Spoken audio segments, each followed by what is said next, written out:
A millionaire CEO found a little girl crying over her torn teddy bear. What happened next shocked everyone. The sun was beginning to sink behind the tall buildings, casting a golden glow over the small kindergarten yard. Children's laughter echoed through the space, shrill and carefree, but one sound broke through the cheerful noise, the quiet, choked sobs of a little girl crouched on the ground. Her knees were pressed together, her small hands trembling as she clutched a white teddy bear whose head had been cruelly torn off. The toy's stuffing spilled out like snow, and the girl's brown eyes were blurred with tears. Her name was Lily, just 5 years old, with brown hair that curled softly against her cheeks, but in that moment her face carried a sorrow far too heavy for her age. Around her, several children pointed fingers and laughed loudly, mocking her grief as if it were entertainment. To them it was just a broken toy, but to Lily it was the last gift from her mother, who had died only a year ago. That bear had been her comfort at night when the house felt too quiet, her secret friend she hugged when she missed her mom too much to sleep, her reminder that love had once wrapped her tightly in warm arms. And now, in a careless act of cruelty, the children had destroyed the only piece of her that still felt alive. Lily whispered through her sobs, her words almost drowned by the laughter around her, "Please, don't laugh, it was for my mommy."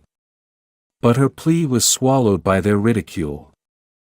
She lowered her head, pressing the broken bear to her chest as if she could shield it, as if her embrace could bring it back to life. She wanted to scream, but her throat burned with helplessness. At 5 years old she already knew what it felt like to lose everything. Her mother's death had left a hollow silence in her world, and though her grandmother did her best, there were moments like this when the loneliness was unbearable. She felt invisible, defenseless, as if the world had decided she was too small to matter. The laughter of the children seemed endless, their voices louder than her sobs, and Lily's tears fell harder, soaking the soft fur of the ruined toy. She thought of her mother's smile, of the day she had received the bear wrapped in paper decorated with stars, her mother whispering, "Whenever you're scared or sad, hold him tight and you'll feel me near." Now that comfort was gone, ripped apart by hands that didn't care, and all Lily could do was cry into the fading daylight, alone in her grief while others stood above her, laughing at her pain.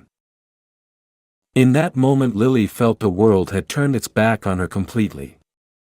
The bear, once her shield, now looked broken and pitiful, much like she felt inside. She pressed her forehead against it, wishing for her mother, wishing for someone, anyone, who could see her not as the lonely girl with a broken toy, but as someone worth protecting. It was a silent wish, whispered only in her heart, but it carried the weight of all her sorrow, a desperate hope that maybe, somehow, someone would hear. On the other side of the street a tall man stepped out of a sleek black car, adjusting the cuffs of his light blue suit. His name was Michael Hayes, the CEO of one of the largest corporations in the city, a man known to many for his wealth, influence, and commanding presence. His dark hair caught the last glow of the sunset, his piercing blue eyes scanning the area with practiced detachment as he prepared to walk into the small community center to finalize a donation agreement for a local charity.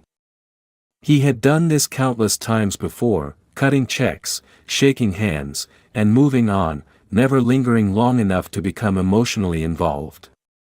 To him it was just another task on a long list, another gesture of goodwill that would make headlines and paint his image in softer colors. But as he passed the kindergarten gate his gaze fell on a small figure crouched in the dirt, and for the first time in years his steps slowed. He noticed the little girl first by the sound of her sobs, so faint they might have gone unheard by anyone not paying attention. Her small frame was curled inward, her shoulders shaking as she clutched something torn and pitiful in her hands.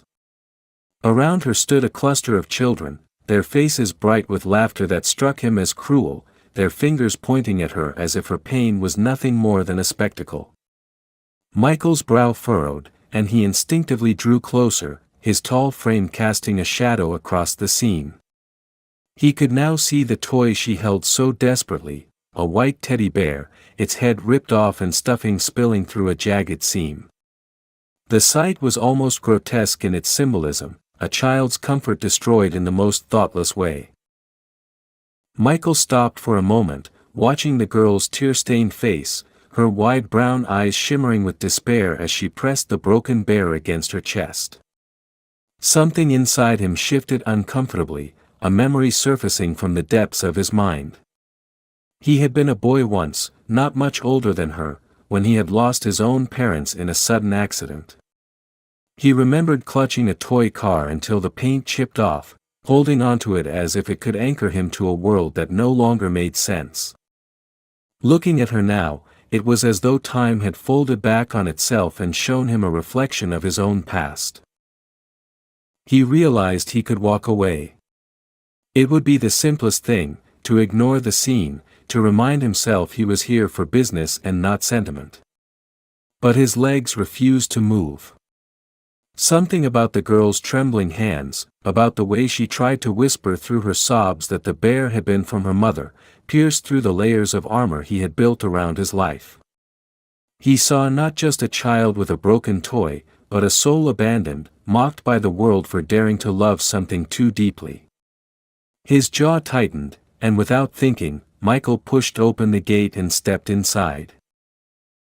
The laughter quieted almost immediately as the children noticed the imposing figure in the tailored suit approaching. His presence carried weight, his eyes sharp, his expression unreadable, and one by one the children fell back, their amusement fading into an uneasy silence. But the little girl did not look up. She continued to cry into the bear's soft fur, her tears soaking into it, her body trembling with each breath.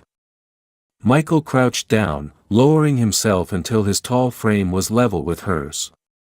For a moment he didn't speak, only looked at her, seeing the pain etched so clearly across her face, a kind of pain far too heavy for a 5-year-old to bear. His hand hovered for a moment before he gently touched the ground beside her, his voice calm but firm as he finally spoke. "What happened to your bear?" The girl flinched slightly at the sound of his voice, as though she hadn't expected anyone to care enough to ask. She lifted her face, her eyes red and swollen, and whispered in a trembling voice, "They broke him. It was from my mommy, she's gone, and now he's gone too." Her words hit him with an unexpected force, pulling at something deep within him that had long been dormant. He felt his chest tighten, and for the first time in years he struggled to find the right thing to say. All he knew was that he could not, under any circumstances, leave her like this. Michael stayed crouched in front of the little girl longer than he expected, unable to pull himself away from the sadness in her trembling voice. Around them the children who had been laughing only minutes before now stood awkwardly in a semicircle, their smirks gone, their eyes darting between each other and the tall man in the blue suit. The authority in his presence had silenced them, but it wasn't fear alone that unsettled them. It was the way he looked at the girl, as if she were the only person in the world who mattered at that moment. They weren't used to seeing adults stop and notice her pain, let alone someone so powerful and intimidating. Lily clutched the headless teddy tighter, her little fingers stained with dirt and her cheeks streaked with tears. She tried to avert her eyes, embarrassed by the attention, but Michael didn't let her retreat into herself. His voice softened, quieter now, stripped of the sharp edge he often used in boardrooms. "Do you still want to keep him?" he asked, glancing at the ruined bear. The question was simple, but it carried a weight she understood immediately. Her lip quivered, and she nodded quickly, whispering, "He's all I have left of her." Michael's throat tightened. He wanted to tell her she had more than a broken bear, that she still had her own strength, that she still carried her mother's love inside her, but the words felt inadequate. Instead, he extended his hand slowly, giving her time to decide if she wanted to take it. To his surprise, after a long pause, she reached out with her tiny hand and let her fingers curl around his. The touch was hesitant, fragile, but it was also a silent act of trust, and for Michael it struck deeper than any handshake or business deal ever had. The children nearby shuffled uncomfortably, their earlier cruelty now heavy with guilt.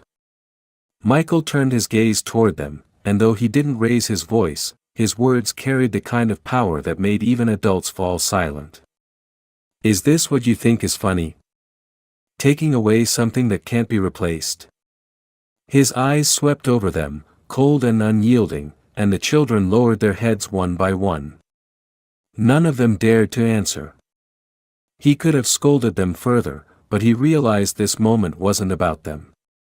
It was about the girl still holding onto him with desperate fingers, afraid to let go. Michael shifted his attention back to her, and for the first time, Lily let herself meet his eyes fully. She expected to see the same distant pity adults usually gave her, but instead there was something different. It wasn't pity, it was recognition, as if he understood exactly what it meant to lose someone irreplaceable. He didn't look away from her sadness, he held it with her, making it feel a little less unbearable. The sound of the evening traffic drifted faintly from beyond the fence, but within the kindergarten yard there was an almost sacred stillness, as though the world itself was pausing to witness something fragile. Michael said quietly, "I lost my parents when I was young too." The confession surprised him as much as it did her. He rarely spoke about it, not even to the closest people in his life, but looking at her, he couldn't hold it back. "I know what it feels like to have something torn away that you can never get back." Lily blinked at him, her sobs easing into shaky breaths. No one had ever told her they understood. Adults told her to be strong, to move on, to stop crying, but this man wasn't telling her to forget. He was telling her she wasn't alone in the pain. She leaned a little closer to him, still hugging the broken bear with one arm while holding onto his hand with the other. For the first time that day, the fear in her eyes softened. Michael knew he couldn't fix everything for her, but he could do something. He gently touched the torn seam of the bear and said, "We can fix him. It won't be easy, and he won't look the same, but we can make him whole again." She stared at him, her small face caught between disbelief and hope. "Really?" she whispered, her voice so quiet he had to lean closer to hear it. He nodded. "Really? But you'll have to trust me." That was when something extraordinary happened. The little girl, whose world had been cracked open by loss, managed the smallest, trembling smile through her tears. It was faint, fleeting, but it was the first spark of light breaking through her darkness. And for Michael, it felt like a promise, that this wasn't the end of her story, but the fragile beginning of something neither of them could yet understand. Michael carried that moment with him long after he left the kindergarten yard, the weight of the little girl's fragile smile pressed deep into his mind. He had built a life where everything was controlled, calculated, and planned, yet nothing could have prepared him for the raw truth in Lily's eyes. That night, while the city glittered outside his penthouse windows, he found himself staring at the ceiling instead of reading the report stacked on his desk. He kept picturing her crouched on the ground, hugging the torn bear as though her entire existence depended on it. He thought of the way her small fingers had clung to his hand, not because he was powerful or rich, but because she needed someone she could trust, if only for a moment. For a man who had spent decades surrounded by people who respected his money but never touched his soul, the memory unsettled him in a way he couldn't ignore. The next morning he made a decision that surprised even him. Instead of driving straight to his office, where meetings and deadlines waited, he diverted his driver to a modest fabric shop tucked between two larger storefronts downtown. The bell above the door chimed softly when he stepped inside, the smell of cotton and dye filling the air. An elderly seamstress looked up from her counter, startled to see a man in such an immaculate light blue suit in her humble shop. Michael placed the broken bear on the counter with careful hands, almost reverent, and said in a voice that carried both command and vulnerability, "Can you help me fix this?" The woman studied the toy, noticing the frayed edges and the stuffing that spilled from the torn neck. She lifted her eyes to his and saw something rare, a man who looked like he could command the world, yet at that moment seemed completely powerless in the face of a child's grief. Without hesitation, she nodded. "It won't be the same as before," she warned gently, "but I can make it strong again." Her words struck him in an unexpected way, echoing what he had told Lily.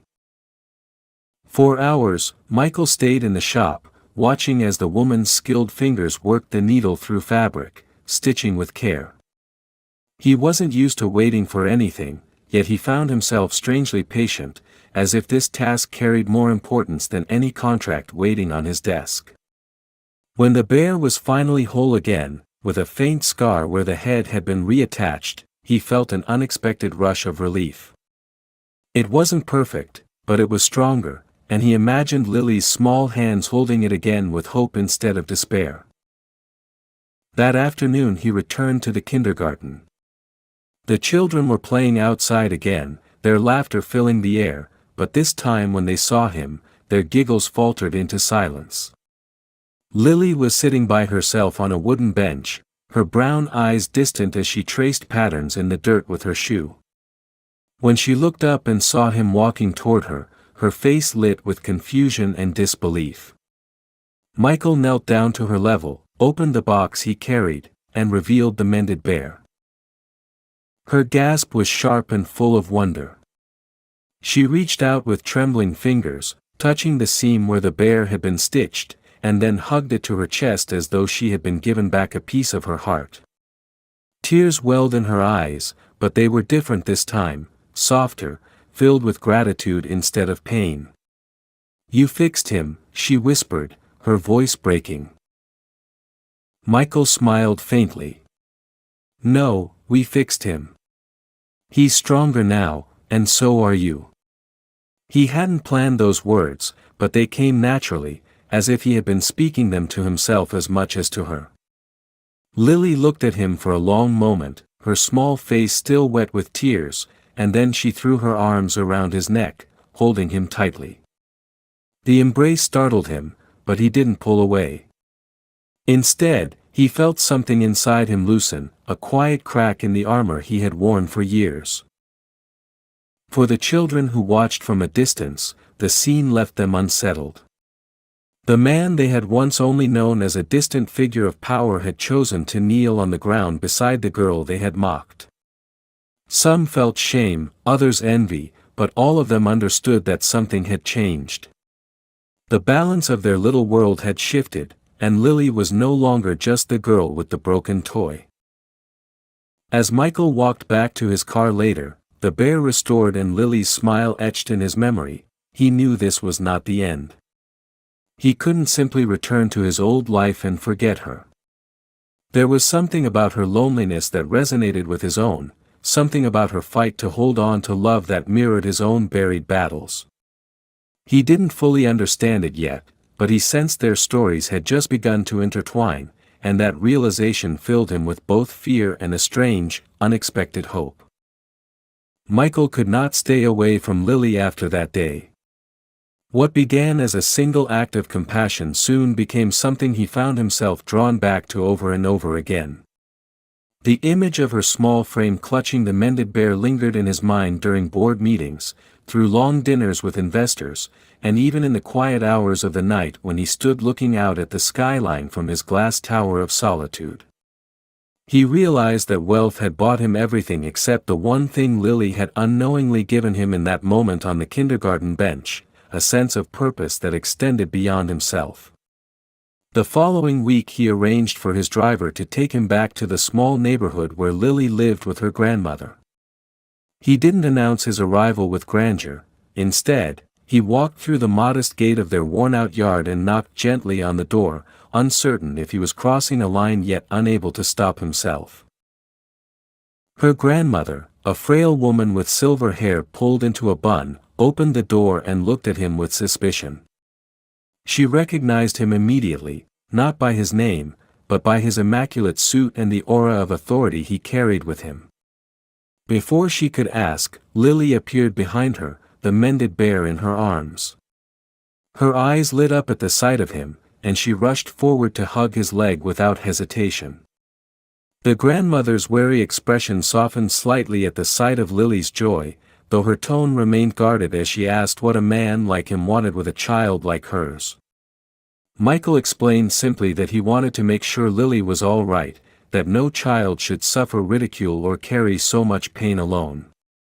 His words were careful, not polished like the speeches he gave to shareholders, but sincere, and perhaps that sincerity was what convinced the old woman to let him step inside. The small apartment smelled faintly of herbs and worn wood. It was tidy but bore the marks of poverty, peeling wallpaper, creaking floorboards, and furniture that had been repaired too many times. Michael noticed every detail, and each one struck him harder than the next. For a man who had grown used to excess, this humble space revealed a world he rarely acknowledged. Lily sat cross-legged on the floor with her bear, glancing up at him every few seconds as though afraid he might vanish if she looked away too long. Over cups of tea poured into chipped mugs, the grandmother finally told him their story. Lily's mother had passed away from an illness that had drained every last bit of their savings. The girl's father had disappeared long before, leaving nothing but unanswered questions. Since then, it had been just the two of them, surviving on the grandmother's meager pension and the occasional odd job she managed to pick up despite her age. The bear, she explained, had been the last gift Lily's mother managed to give her before her passing, and when it had been torn apart, it was as if the child had lost her mother all over again. Michael listened without interruption, his jaw tightening with each detail. He had heard stories of hardship before, but never one that had pierced his guarded heart so deeply. When he finally spoke, it wasn't with the voice of a CEO but with the quiet conviction of a man who had seen too much loneliness in his own life. He told the grandmother he didn't want to replace her or overstep his place, but he wanted to be there for Lily, to help ensure she had a chance at a future where her grief didn't define her. The old woman's eyes filled with tears she tried to hide, and she gave a small nod, the weight of pride and desperation colliding inside her. From that evening on, Michael became a regular presence. Sometimes he arrived with books, sometimes with new pencils and sketch pads when he discovered Lily loved to draw, and sometimes with nothing but time to sit on the floor beside her and listen to her talk about her mother, her fears, and her dreams.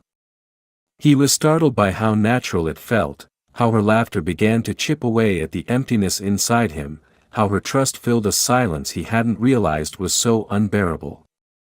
He had spent a lifetime building walls made of glass and steel, yet here, in a tiny apartment with peeling wallpaper, he felt more human than he ever had in his vast empire. For Lily, his presence became more than kindness, it became an anchor. Every time he stepped through the door, she felt less like the broken girl clutching a wounded bear and more like a child who was seen, valued, and loved. She didn't understand the full depth of who he was in the outside world, but to her, he was not a millionaire or a powerful man. He was simply the one who had knelt down in the dirt to restore her treasure, the one who had chosen to see her pain when others only laughed. What neither of them fully grasped yet was that their lives, so different in circumstance, had begun to weave together in a way that would alter both of their destinies forever. Michael's world had always been defined by control, precision, and the ruthless efficiency of his empire, yet the more time he spent with Lily, the more that carefully constructed order began to unravel in ways he had never anticipated.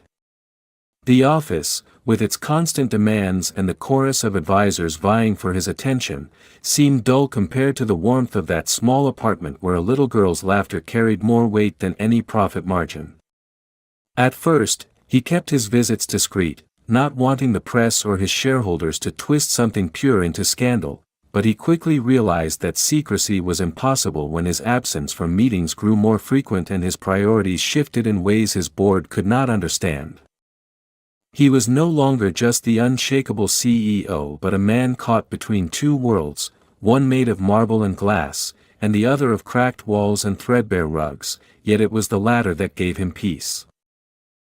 Lily, for her part, clung to Michael's presence with an instinctive sense that he would never leave her side, though her young mind could not fully articulate why. Each time she heard his footsteps in the hallway, she rushed to the door with a mixture of joy and relief, afraid that if she didn't move fast enough he might disappear like her father had. She began to talk about him at school, and though some children mocked her, claiming she made up stories about a powerful man who cared for her, Lily didn't mind. For once, she had a truth that was hers to hold, a truth no ridicule could take away. Michael had become the quiet hero of her fragile world, the man who sat cross-legged on the floor beside her and let her draw pictures of stars and castles, who never laughed when she cried, and who stitched not just the seams of her bare but the hidden fractures of her heart. The grandmother, though grateful, watched with unease. She had lived long enough to know that nothing came without a cost, and though Michael spoke softly and carried himself with respect, she couldn't stop the gnawing fear that perhaps he was too good to be true. One evening, as Lily fell asleep with her bear tucked under her chin, she confronted him directly, asking what his true intentions were, her frail hands trembling as she gripped the edge of the table. Michael's reply was not rehearsed, not polished, but raw. He admitted that his wealth had never filled the void left by his own broken childhood, that in Lily's eyes he saw the same loneliness he had once carried, and that helping her was not charity but redemption. He confessed he didn't fully know what he was becoming in her life, but he knew he wanted to protect her, to give her the opportunities he never had, and to make sure she never again felt abandoned in a world too cruel for someone so small. The grandmother's suspicion softened into reluctant trust, and for the first time, she thanked him with sincerity. She told him that Lily needed stability, that promises meant everything to a child who had already lost so much, and that if he were to remain in her life, he must never waver. Michael gave his word, not as a businessman used to sealing deals, but as a man who understood that this was a vow heavier than any contract he had ever signed. As the weeks unfolded, his life outside the small apartment began to shift in ways his colleagues could not ignore. Reports piled up unanswered, investors complained about his absences, and whispers began to circle that Michael Reed, the untouchable CEO, was losing focus. When questioned, he brushed them aside with cold efficiency, but inside he knew the truth: his empire had never mattered less. What mattered was a little girl who once wept over a torn bear and now laughed freely in his presence, a girl who deserved more than just survival, who deserved a chance to dream without fear.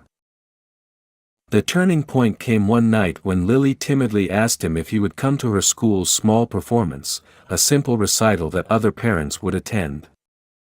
She said it quickly, as though afraid the question itself was too much to ask, but her eyes betrayed the depth of her longing. Michael, struck silent for a moment, realized this was not just another evening for her, it was her chance to stand before her classmates and prove she was not alone. Without hesitation, he promised he would be there, and for the first time in years, he found himself nervous about keeping a commitment, not because of logistics or power, but because he understood how fragile trust could be in the heart of a child who had already been abandoned once. That night, as he drove back to his penthouse, he stared out at the city lights and felt the weight of his choices pressing in. He was a man with more wealth than he could ever spend, more influence than most could dream of, yet all of it paled against the responsibility he now carried. For Lily, he was not a CEO, not a millionaire, but simply the person who had chosen to kneel beside her when everyone else laughed. And as he lay awake in the silence of his sprawling home, he knew with certainty that protecting that fragile trust, and nurturing the bond that had begun so unexpectedly, would define the rest of his life in ways he had never imagined. The day of Lily's school recital arrived with a weight Michael hadn't felt in years, heavier than any board meeting or public address he had ever given. He sat in his car outside the small community school, watching as parents led their children inside with the casual ease of people who never questioned whether they belonged.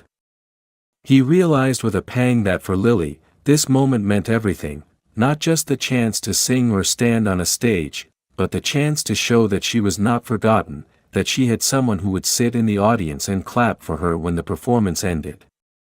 As he stepped out of the car, dressed not in his usual sharp suit but in something softer, more approachable, he felt the tension in his chest, aware that if he faltered even slightly, the fragile trust Lily had given him could fracture beyond repair. Inside, the auditorium buzzed with laughter and chatter, children darting about in small costumes while parents snapped pictures and found their seats. Michael spotted Lily backstage, peeking nervously from behind the curtain, her small hands twisting the hem of her red blouse, the bear with its stitched head clutched tightly against her side for courage. When she caught sight of him slipping into a seat near the front, her entire face lit up in a way that silenced every doubt he had carried with him. For that moment, it was as if the room disappeared and only the two of them existed, bound by a promise kept. When the performance began, Michael sat straighter than he ever had in the most prestigious of venues. His eyes never left Lily, who stood in the second row, her voice small but steady as she followed along with the other children. She wavered at first, glancing at the crowd, but every time her eyes found Michael's, she steadied herself again, drawing strength from the fact that he was there. And when her solo part came, a short verse that she had been terrified to sing, her voice shook only for a moment before rising clear and pure, surprising even herself. The room erupted in applause, but Michael noticed only the pride in her eyes as she smiled shyly and clutched the bear tighter. Afterward, as children rushed to their parents, Lily darted across the stage and ran straight into Michael's arms. She held him tightly, whispering a shaky, "Thank you," into his shoulder, as if the words themselves could capture the depth of what his presence had meant. He lifted her easily, his arms steady around her, and for the first time in years he felt something close to completeness, a sense that all the power and wealth in the world meant nothing compared to being the one person who could give this child the security she deserved. But as he carried her out of the crowded room, he also felt the piercing stares of others. Some parents looked on with curiosity, whispering as they tried to piece together why a man like him would be here for a little girl who clearly was not his own. The rumors he had once brushed aside now began to feel real, shadows waiting to swallow the fragile happiness he and Lily were beginning to build. Yet when she looked up at him, her small hand gripping his as if it were her only anchor in the world, he knew he could endure any amount of gossip, any attack on his reputation, if it meant protecting the light that had returned to her eyes. That night, back at her grandmother's home, Lily refused to let go of his hand for hours, falling asleep on the couch beside him while the patched bear rested against her chest. Michael sat there in silence, watching the rise and fall of her breath, and in that quiet he realized there was no turning back. He was no longer simply a visitor in her world, a fleeting comfort that might disappear with time. He had become something far more permanent, something she depended on, and in that realization lay both the heaviest burden and the greatest purpose he had ever known.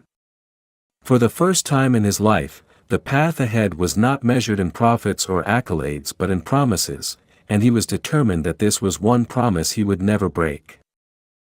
Weeks turned into months, and what began as chance encounters and hesitant gestures grew into something deeper and undeniable. Michael found himself rearranging his schedule, canceling high-profile meetings, and ignoring calls from influential board members just to make time for Lily. At first, he told himself it was temporary, a way to help a grieving child through a difficult season, but with each passing day he realized that this was no act of charity. It was a transformation, one that reached into the deepest parts of his life and rewrote everything he thought he knew about happiness. The man who had once lived in glass towers, measuring worth by profits and achievements, was now spending evenings in a small living room filled with children's drawings, helping a 5-year-old sound out words from picture books and laughing at her imaginative stories about teddy bears who could talk.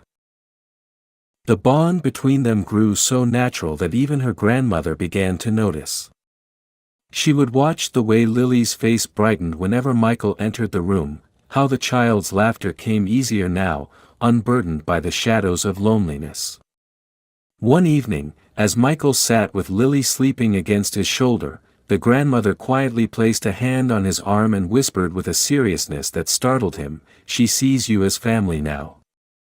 And you should know, you are the reason she's healing."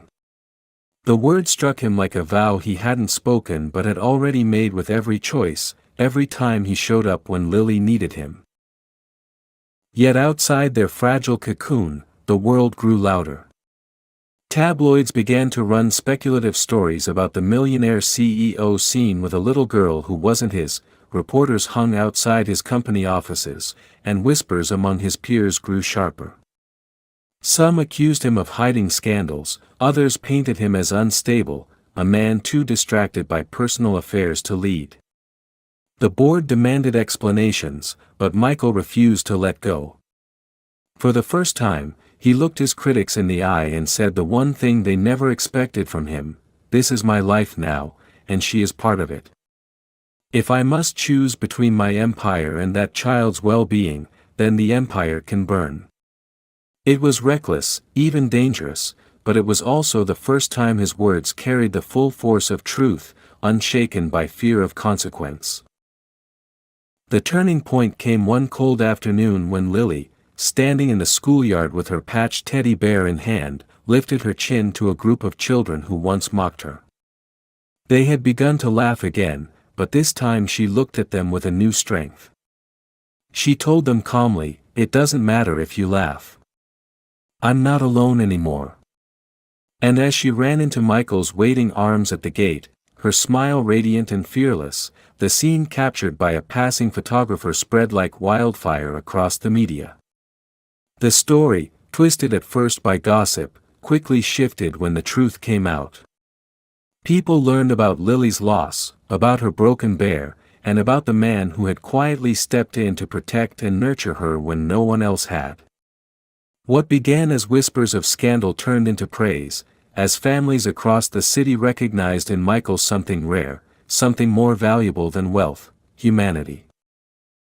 In the months that followed, Michael's company found itself more respected than ever, not because of financial gains, but because people began to see him as more than a cold figure of power. He was a man who had chosen love over image, a man who had refused to abandon a child who needed him. And for Lily, the change was even greater. She began to laugh again, not the nervous giggles of a child masking pain, but the free, unguarded laughter of a little girl who finally felt safe. She carried her teddy bear everywhere, its stitched head a symbol not of loss but of survival, and every night she fell asleep knowing that someone would be there when she woke. On one quiet evening, Michael sat on the porch of her grandmother's house, watching Lily chase fireflies in the yard. The light of the setting sun cast her in a golden glow, her hair shining like copper against the sky. She stopped suddenly, ran back to him, and placed the patched bear in his lap. "Mommy gave him to me," she said softly, "but now he's ours. Because you're my family too." The words brought a lump to his throat, and for the first time in decades, he allowed tears to fall freely, not from loss but from the overwhelming realization that his life, once built on hollow victories, had finally found its true meaning. From that night onward, there was no doubt. Michael was no longer just a man defined by wealth and titles. He was a father in every way that mattered, and Lily, once broken by grief and cruelty, was now a child reborn into hope. Together they stood as proof that love could rise from the most unexpected places, that even the darkest sorrow could be transformed into light. And though the world would always remember Michael as a powerful millionaire, he knew the only legacy that truly mattered was the one written in the laughter of a little girl and the stitched seams of a teddy bear who had survived, just like them. This story, to me, is about how true wealth has nothing to do with money or power but with the courage to love when it's hardest. Michael's journey shows that compassion can rewrite even the darkest chapters of someone's life, and Lily's transformation proves that hope can be reborn from the smallest gestures of kindness. What struck me most is that the shocking part wasn't the scandal the world expected, but the simple, breathtaking truth that a broken toy and a grieving child could heal a man who seemed untouchable.